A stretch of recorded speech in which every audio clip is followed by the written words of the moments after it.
Baik ya, jadi ini tambahan dari eh, pengantar akuntansi sektor publik.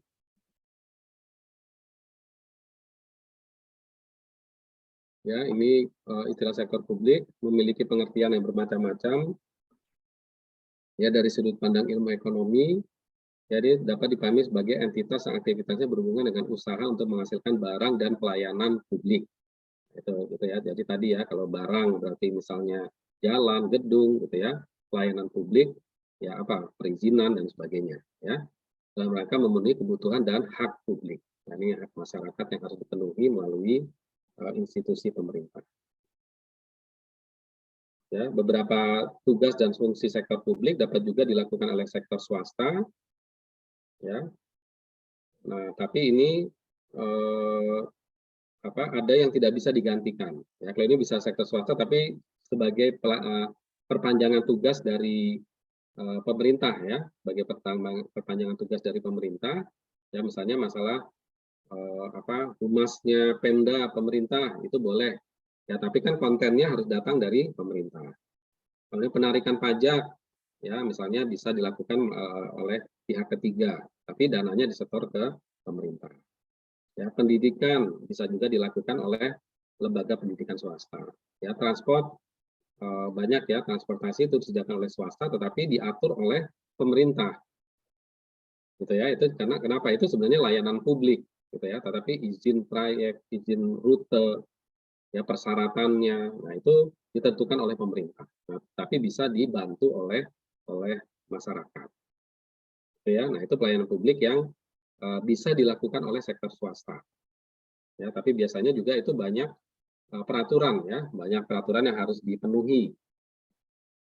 Ya, misalnya pendidikan pun misalnya kualitas guru, syarat gedungnya gitu dan sebagainya. Gitu ya, itu juga ada syarat-syaratnya. Kemudian beberapa sektor publik yang tidak bisa digantikan oleh swasta, ya birokrasi, perencanaan pemerintah itu nggak bisa dilakukan oleh swasta.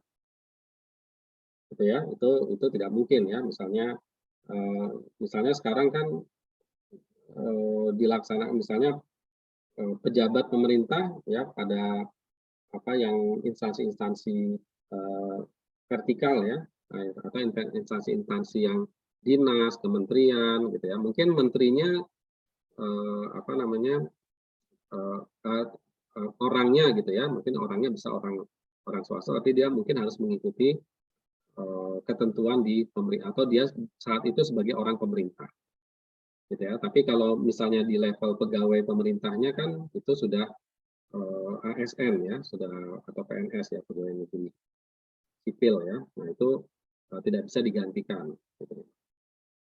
Oke ya, nah ini jadi eh, apa namanya yang beberapa hal yang membedakan antara sektor publik dengan sektor swasta. Ya, kemudian akuntansi sektor karakteristik dari akuntansi sektor publik ini adalah aktivitas yang memiliki tujuan mencapai hasil tertentu dan hasil tersebut memiliki manfaat. Nah, tadi juga di akuntansi manajemen ya kita sudah bahas itu nanti ketika membuat anggaran ini manfaatnya buat apa? Ya, karena yang digunakan juga adalah dana rakyat. Kemudian dalam beberapa hal akuntansi sektor publik berbeda dengan swasta. Nah, itu disebabkan karena perbedaan lingkungan yang mempengaruhi ya tujuan, ya kemudian mungkin lingkupnya juga berbeda tadi ya. Sebagian sudah terjawab ya di akuntansi manajemen tadi. Eh, kalau di swasta itu bisa negosiasi gitu ya. Untuk menyepakati sesuatu pekerjaan itu bisa dengan negosiasi. Tetapi kalau atau pelayanan ya, pelayanan atau pekerjaan bisa negosiasi. Tapi kalau di pemerintahan kan nggak bisa. Ya, karena itu kewajiban pemerintah atau amanat pemerintah untuk mengatur rakyat. Ya, kemudian komponen lingkungan yang mempengaruhi ada faktor politik, faktor ekonomi, budaya, ya kultural, ya atau faktor demografi. Ya, ini semua adalah faktor-faktor yang mempengaruhi bentuk ya atau pelayanan dari organisasi sektor publik ya. Ya, ekonomi ada pertumbuhan ekonomi, tingkat inflasi, tenaga kerja, nilai tukar, gitu ya, itu sangat mempengaruhi nanti tingkat pelayanan pemerintah ya, misalnya, oh ini tingkat nilai tukar, ya nilai tukar mata uang atau tingkat inflasi, nah nanti instansi pemerintah yang berwenang di bidang moneter.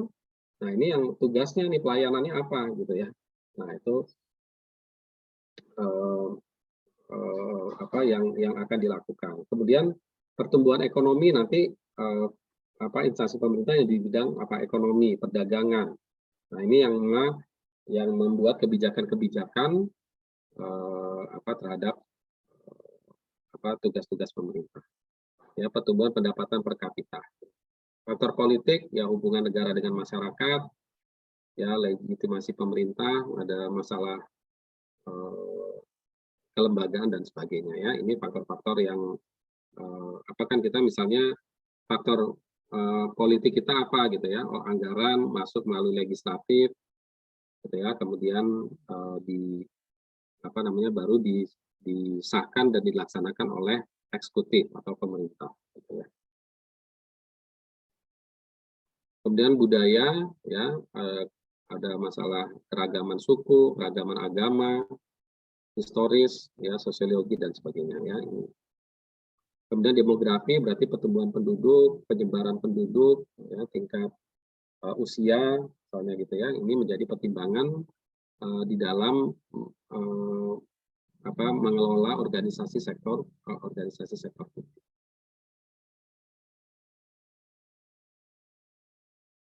Ya, tujuannya akuntansi sektor publik ya ini adalah untuk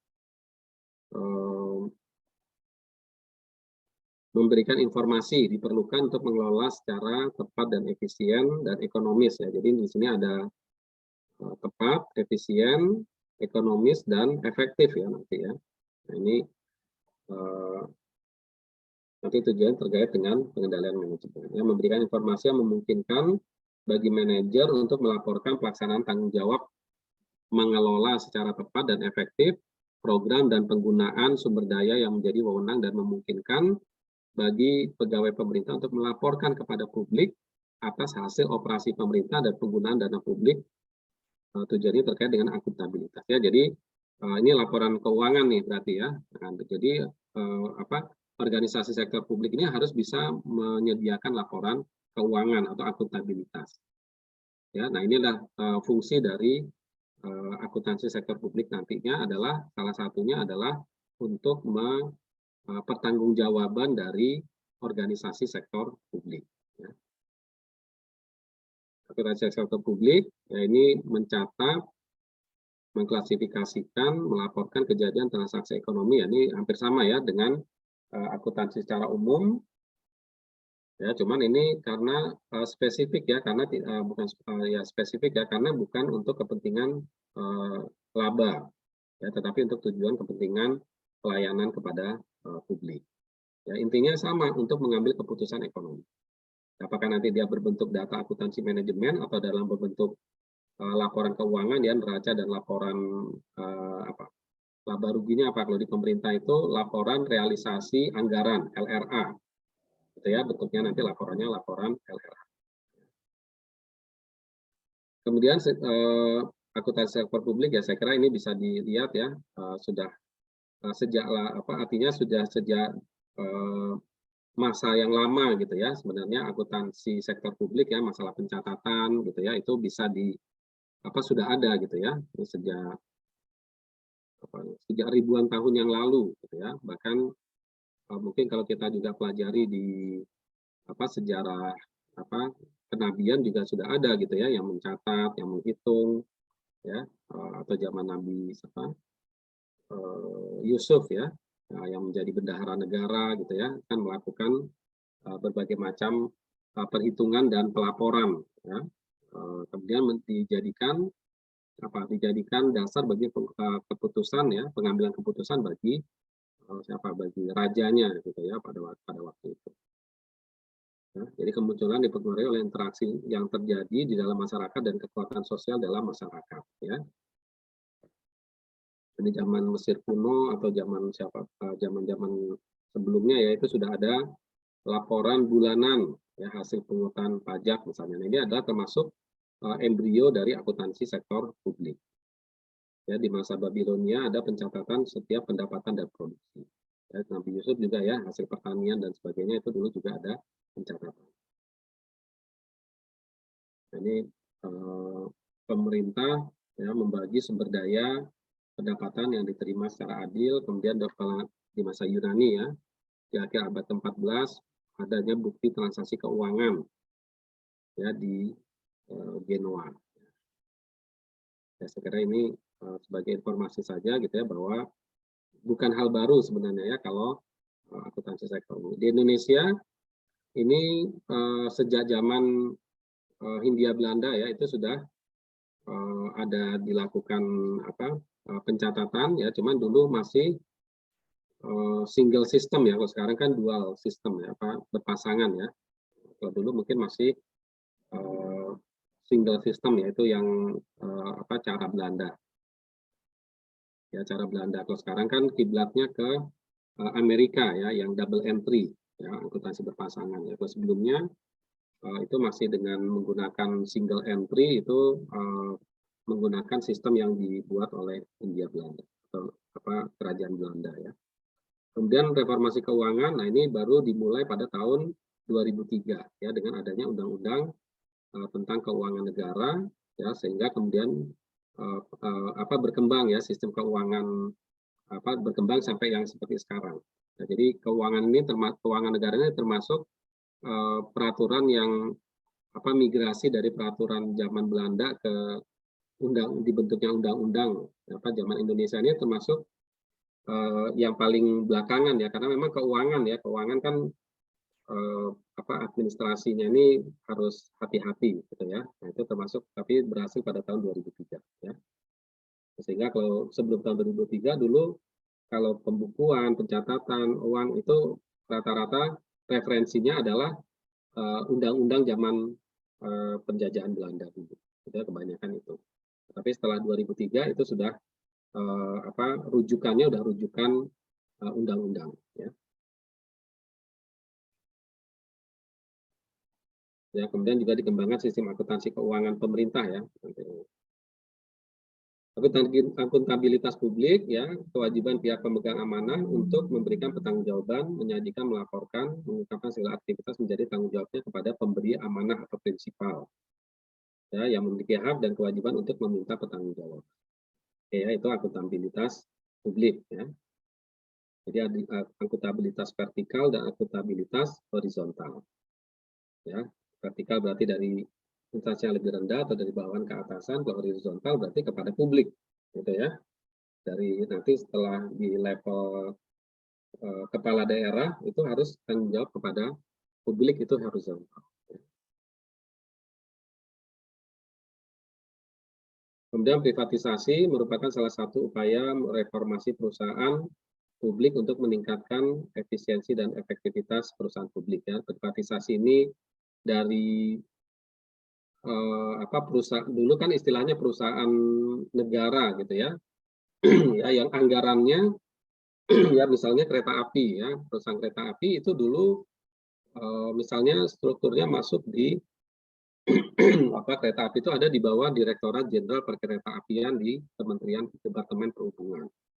Ya, jadi kereta api masuk dalam anggaran APBN. Ya, penerimaan pengeluarannya gitu ya. Nah, itu masuk di dalam APBN.